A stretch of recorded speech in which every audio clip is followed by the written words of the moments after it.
Jameel has made 1900. And one of the beautiful things about this journey that I've been a part of, as you can see, it began 798, now getting to 1909, is that I think there are a lot of aspects of Jameel's struggle that many people out there share. Pandemic beginning, very little to no over-the-board chess, everything really happening online. The entire progress happening online and happening in this relatively short period of time. I almost want to say there's millions of people out there like Jameel. They might not all be rated 1909, but they have started chess in this recent period, and they're going for it in one way or another. And as you can imagine, if we have 1 million people doing that, the whole chess scene will become more competitive, especially the online one. And I'll talk a little bit more about that. Okay, so a couple things about Jameel. One thing is, on a day-to-day level, it often feels like, oh man, no progress is happening, or maybe it is, and it's ups and downs. But as you can see, when you pull back from it a little bit, it's a very amazingly direct line. There's a few lines in life that are as direct as this one. And at some point, I'm assuming that Jameel, as everyone does, will reach some kind of plateau. Clearly, we're not there yet. So let's talk a little bit about the good and the bad. One of the great things that Jameel has, I guess this will work with me, but you don't have to work with a coach to get this, is he has a filter. That is, he knows what I would say about any given position. And I think this is a very worthwhile thing to strive for any player. It doesn't mean you have to emulate your coach, but it could also be like, let's say, a famous player from the past. In my case, it was Smyslov, and I feel like, even though I never was coached by the guy, that I studied enough of his games where I understood what he was thinking about in each position. I assimilated his chess values. And that's what you really need to make your chess decisions a little bit simpler, to give them focus and a sense of place. Okay, let's move on to a game that I'm going to show, and that will highlight some of the good and the bad about what's going on in Jameel's games. So first, let's start in this position. Now, like these millions of other people that are out there, what I want to stress is that Jameel has not really played any over-the-board chess. It's amazing to me. It's stunning to me. And he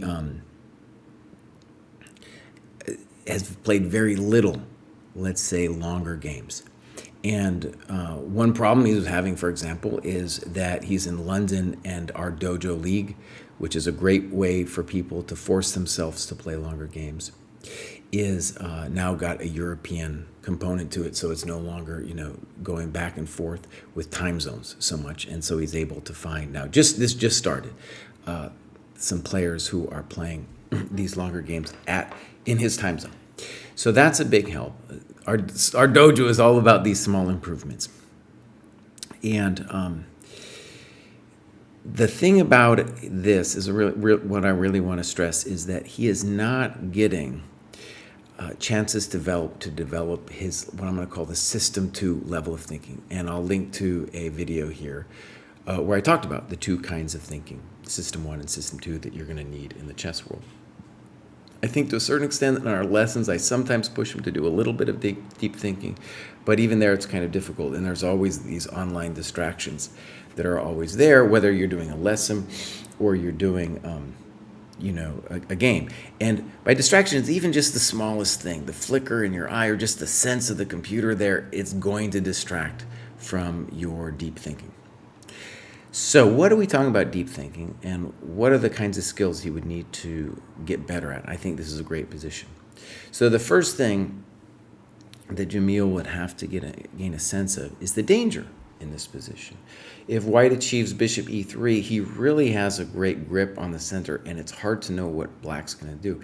After he achieves bishop e3, he might even play g4 to gain space on the king side in an annoying way. And that kind of spatial positional creep is something that at his level, his competition or himself is really aware of how to see it and how to play against it. So that's the first thing, to sense the danger. The next thing, which is definitely system 2, is if you sense the danger, you would especially start looking at the following variation. ED, knight takes d4, knight takes e4, knight takes c6, knight takes c3, knight takes d8, knight takes d1, and the party continues. And there's some sidelines there too. Now, I'm not going to go into the variation. I just wanted to point a couple errors to show you how complex chess can be and how you have to do some deep thinking to even begin to assess a position like that, right? And then at the end, it's not just going to be counting pawns. You're going to want to think about a variety of dynamic factors in the position, and you're going to have to be able to see the position very clearly. Definitely a skill, practice. You're going to have to do longer time controls to even begin to think about a position like that, right? Okay, so yeah, big deal. And so positional component that needs system 2 and a definite calculation example, right? Here he drifts. Oh no, loses a pawn. But here's where things go well in a way that I think is interesting. So his opponent should probably play, I don't know, move like queen d2. Very simple move. Got a great position. And one of the things his opponent should understand is the pawn that's missing in front of the king should tell white that, our king is better than black's king, and that's where we should really try to hurt him. Instead, he does this, activates our rook on d8, and all of a sudden, it's no longer so simple. The knight on e2 is poor. And from here, what I really like what Jameel did is we've done a lot of talk about good pieces and bad pieces, going over several of his games. And that kind of review, whether you do it with a coach or you just do it by yourself, so important. And there's a couple moves he makes I really like. And clearly he's going to now outplay his opponent who doesn't understand. A lot of times the people in the pandemic players, whether you play in blitz or whatever, they don't have a positional sense of what's going on. They might be able to do 1,000 tactics, I don't know, but they don't have a sense of how to think about a position like this.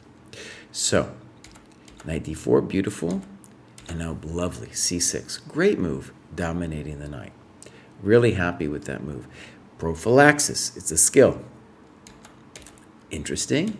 So now we're going to force something like that, and the h-pawn is no longer such a big threat for us to be concerned about. And now, a beautiful tactic Jameel plays. If you want, you can pause and try to find it yourself. He plays, bam! I was really happy he saw it. And he took a while on this move. It wasn't like he instantly saw it, And arguably, this is something you could credit something like Puzzle Rush for, where the mate on d1 is the ultimate thing to see. And that's just a feature I feel like you see again and again on the chess.com puzzles. Maybe I'll show a little more. I'm not sure about a lot of these moves his opponent's doing. Great. Great. Great. We're winning a pawn.